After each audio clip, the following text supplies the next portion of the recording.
আসসালামু আলাইকুম।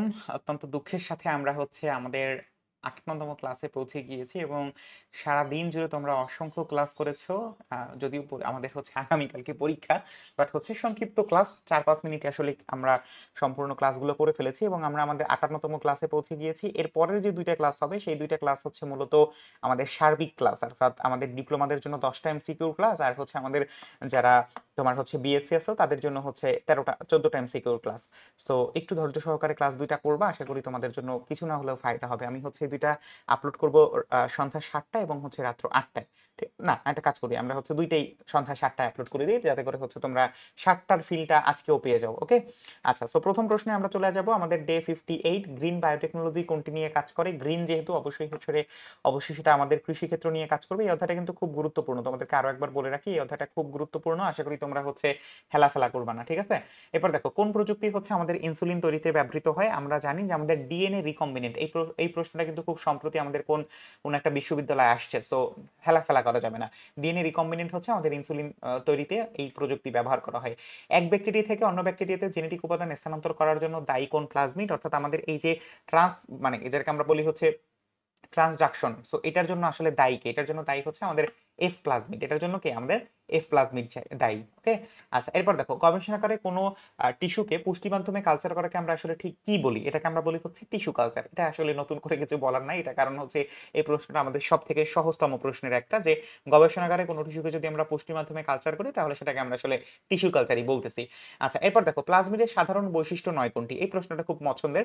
দেখো এখানে আসলে এটা মানে 10 টু দি পাওয়ার 6 বোঝানো হচ্ছে। সো আসলে আমরা যেখানে বানিয়েছি সেখানে আসলে এটা ওইভাবে বোঝানো যায় না। সো এই কারণে আমি এটা যদিও একটু একভাবে ঠিক করা যেতে পারে। সো আমি এটা ঠিক করে দিব, সমস্যা নেই। সো আণবিক ভর 10 টু দি পাওয়ার 6 থেকে 200 into 10 to the power 6 Dalton. অল্প জিন, এক সূত্রক ডিএনএ, চক্রাকার ডিএনএ। আমাদের মনে রাখতে হবে এটা কিন্তু এক সূত্রক ডিএনএ না। এটা কি? এটা চক্রাকার ডিএনএ, যে কারণে আমাদের এটা কি সঠিক উত্তর। ওকে? আচ্ছা, ভেরি গুড। পরবর্তীতে দেখো যে রোগমুক্ত চারা উৎপাদনের নিচের কোন কালচার কোন কালচার করা হয়? এই প্রশ্নটা আবার খুব পছন্দের, যে আমাদের মেরিস্টেম কালচার। এটা যদি করি তাহলে আমরা একটা রোগমুক্ত চারা পেতে পারি। অর্থাৎ আমাদের প্রথমে আমরা কি করি, এখানে আমরা প্রথমে একটা চারা তৈরি করি যেটা একদম সম্পূর্ণ রোগমুক্ত। এরপরে এটাকে আমরা মেরিস্টেম মানে কালচার করার মাধ্যমে অনেকগুলা আমরা নতুন চারা উৎপাদন করি। বেশ ভালো একটা প্রসেস। এরপর দেখো অটোক্লেভ যন্ত্রে তাপমাত্রা কত রাখা হয়? কিছু জিনিস আমরা কখনো ভুলবো না, এরকম একটা প্রশ্ন এটা, যে অটোক্লেভ যন্ত্রে আমরা ১২১ ডিগ্রি সেলসিয়াস তাপমাত্রা যে রাখি, এটা সারা জীবন আমাদের মনে থাকবে। এরপর দেখো টিস্যু কালচারের উদ্দেশ্যে মাতৃ উদ্ভিদ হতে পৃথকীকৃত অংশের নাম কি? সো এটা কিন্তু একটু কষ্টকর মনে রাখবা যে আমাদের যেই অংশটা থেকে তোমাকে পৃথক করা হয় সেই অংশটার নাম মাতৃ উদ্ভিদ, আর যেই অংশটাকে পৃথক করা হয় সেই অংশের নাম এক্সপ্লান্ট। অর্থাৎ ওই যে আগে আগে প্লান্টে ছিল, এই কারণে সেটাকে আমরা বলি এক্সপ্লান্ট। ওকে? আচ্ছা, এবার দেখো প্রথম টেস্ট টিউব বেবির নাম কি? এটার নাম কিন্তু তোমাদেরকে জানতে হবে, সেটা কি বলতো? আমাদের লুইস ব্রাউন। এই প্রশ্নটা আরো একবার আমরা সলভ করছিলাম, মনে আছে? এখানে আহ, যে আমার ওই প্রশ্নটা তুলে দিয়েছে সে আমার নাম দিয়ে দিয়েছিল। সো প্রথম টেস্ট টিউব বেবির নাম কি? সেটার নাম লুইস ব্রাউন। তার নাম কি? Louise Brown. ওকে। প্রথম বাজারজাতকৃত রিকম্বিনেন্ট ইনসুলিন কোনটি? আমরা মাথায় রাখবো আমাদের প্রথম বাজারজাতকৃত রিকম্বিনেন্ট ইনসুলিন নাম ছিল হিউমিলিন। নাম কি ছিল? হিউমিলিন। নাম কি ছিল? হিউমিলিন। ঠিক আছে? আচ্ছা, এরপর দেখো কোন এনজাইমের কোন এনজাইম খন্ডিত ডিএনএ অণুকে জোড়া লাগায়? সো লাগার এই কথাটার মধ্যেই উত্তরটা আছে। লাগায় মানেই সে লাইগেজ। লাগায় মানে কি?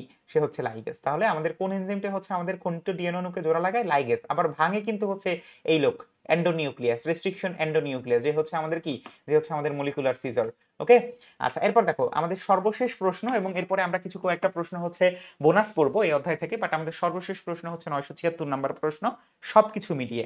সো বিটি বেগুন উৎপন্ন করার জন্য কোন অণুজীবটি ব্যবহার করা হয়? এটা তো আমরা বুঝতেই পারতেছি যে আমাদের বিটি আমাদের ব্যাসিলাস থুরিনজেনেসিস। আমাদের সবার জন্যই আমাদের এটা ব্যবহার করা হয়।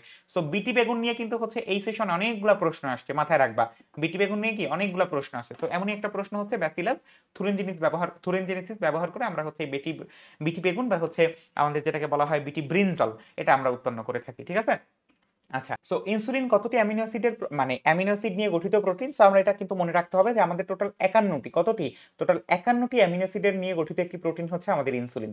টোটাল 51টি অ্যামিনো অ্যাসিডের একটা সিকোয়েন্স নিয়ে গঠিত প্রোটিনটাই আমাদের সেই ইনসুলিন। Very good. পরবর্তী প্রশ্ন দেখো যে রিকম্বিনেন্ট ডিএনএ টেকনোলজি প্রয়োগে সৃষ্ট নতুন চিপকে আমরা কি বলতে পারি? রিকম্বিনেন্ট, এখানে জিনিসটা হবে এরকম যে রিকম্বি নেন্ট, এখানে কি হবে, এখানে হচ্ছে আমাদের এই কার্ডটা হবে নাকি।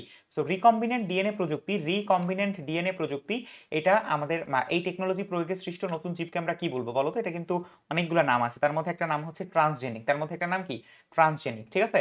সো রিকম্বিনেন্ট ডিএনএ প্রযুক্তি ব্যবহার করে যে নামগুলো আছে সবগুলো নাম একটু পড়ে নিবা। তার মধ্যে একটা হচ্ছে অন্যতম নাম হচ্ছে আমাদের ট্রান্সজেনিক, ওকে, ট্রান্সজেনিক জীব আর কি।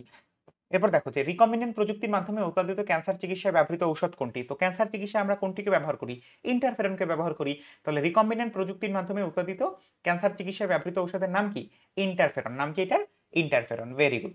পরবর্তী প্রশ্ন দেখো যে কোন নিচের কোন মানে কোনটি রেস্ট্রিকশন এনজাইমের উদাহরণ নয়। এই প্রশ্নটা কেন গুরুত্বপূর্ণ জানো, কারণ হচ্ছে আমাদের বিগত প্রশ্নে আমরা দেখেছি যে আমাদের রেস্ট্রিকশন এনজাইম নিয়ে অনেকগুলো প্রশ্ন আসছে। সো HPA+I মানে হচ্ছে যেটাকে আমরা দুই বুঝাচ্ছি, তারপরে হচ্ছে আমাদের ইকো RI, তারপরে হচ্ছে আমাদের বাম HI। সো এগুলো আমি এখন পর্যন্ত নিজে কখনোই উচ্চারণ করে পড়তে পারি নাই, বাট হচ্ছে তোমরা, আমি তোমাদের স্বার্থে হচ্ছে কিছুটা উচ্চারণ করে দিলাম, তোমরা বাকিটা বুঝে নাও। আমাদের এমবিও মানে MBO/RI এটা হচ্ছে আমাদের রেস্ট্রিকশন এনজাইমের উদাহরণ না, যে কারণে হচ্ছে আমরা এটাকে সঠিক উত্তর হিসেবে দাগিয়ে দিলাম। এরপর দেখো গোল্ডেন রাইস কিসের অভাব পূরণ করে। এটা তো আমরা মোটামুটি সবাই জানি যে গোল্ডেন রাইস হচ্ছে আমাদের এই যে ভিটামিন A, যেটা হচ্ছে আমাদের সাবকন্টিনেন্টালে বা দক্ষিণ এশিয়ার জন্য খুব গুরুত্বপূর্ণ একটা গুরুত্বপূর্ণ বিষয়, যে আমাদের গোল্ডেন রাইস এটা হচ্ছে আমাদের ভিটামিন A এর অভাব পূরণ করে। এবং এরই মাধ্যমে হচ্ছে আমরা আমাদের এই যে টপিক ওয়াইজ যে এমসিকিউ গুলো ছিল সেই এমসিকিউ গুলো আমরা কমপ্লিট করে ফেললাম। আশা করি তোমরা হচ্ছে শেষ পর্যন্ত আমাদের সাথে ছিলা। শেষের কয়েকটা ক্লাস হচ্ছে একটু দ্রুত গিয়েছি এবং তোমরা নিশ্চয়ই বুঝতে পারছো যে আসলে কি কারণে যেতে হয়েছে। তো আশা করি তোমরা হচ্ছে জিনিসটা ক্ষমাসুন্দর দৃষ্টিতে দেখেছো এবং হচ্ছে এই ক্লাসের মধ্যে অসংখ্য যেহেতু আমরা হচ্ছে প্রায় 976টা এমসিকিউ সলভ করেছি, সো বুঝতেই পারতেছো যে কিছু এমসিকিউ আমাদের হয়তোবা জ্ঞানের পরিধির বাইরে ছিল, যে কারণে হয়তোবা সেই এমসিকিউটা কোনো কারণে ভুল হয়েছে বা সামান্য তথ্যের বিচ্যুতি হয়েছে। তো এই জিনিসটা তোমরা হচ্ছে একটু মাথায় রেখে, যে মানুষ মাত্রই ভুল, ভাইয়া যে সবকিছু জানবে বা এক্সাক্ট সবকিছু সঠিক বলতে পারবে এমন না, দু একটা ভুল হতে পারে, সেই জিনিসটা মাথায় রেখে তোমরা জিনিসটাকে স্বাভাবিকভাবে নিও ইনশাল্লাহ। তোমাদেরকে অসংখ্য ধন্যবাদ। আসসালামু আলাইকুম। তোমার সাথে আবার দেখা হবে, ততক্ষণ পর্যন্ত ভালো থাকো, সুস্থ থাকো এবং হচ্ছে আরো বেশি নিজের যত্ন নিয়ে আগামীকালকে পরীক্ষা দিতে যাও। তোমাদের পরীক্ষাটা অসম্ভব রকম ভালো হবে এই প্রত্যাশা করে আমি আজকের মতো ক্লাসটা কমপ্লিট করতেছি। সন্ধ্যা 7টায় তোমরা হচ্ছে পরবর্তী ক্লাসটা দেখতে পারবে।